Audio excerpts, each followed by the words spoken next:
ఎవరికైనా ఏదైనా మాటిస్తే తప్పకుండా దాన్ని నెరవేర్చాలి. అంటే వాగ్దానం చేస్తూ ఉంటాం కదా! నీకు ఇది చేస్తాను, నేను అది చేస్తాను, నేను ఇది చేస్తానని.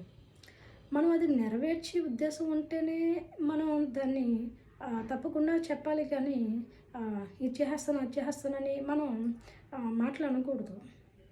అది దేవుడి విషయంలో అవ్వండి, మనుషుల విషయంలో అవ్వండి, ఇరుగు పొరుగు విషయంలో అవ్వండి, బంధువుల విషయంలో అవ్వండి, మనకు సంబంధించిన విషయంలో అయినా సరే. ఎవరికి ఏ వాగ్దానం చేయకూడదు. అంటే అది చేస్తామా, చేయమా అనేది కూడా మనకు తెలీదు.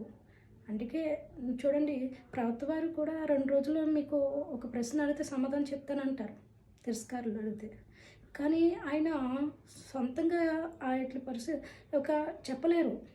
ఏంటి దైవం తెలిస్తే చెప్పాం అని అనాలి. చూడండి, మనం ఏం చేసినా దైవానికి సంబంధించే ఉండాలి. దైవం తెలియకుండా ఏది అవ్వదు. దైవం తెలిస్తేనే మనకు అవుతుంది.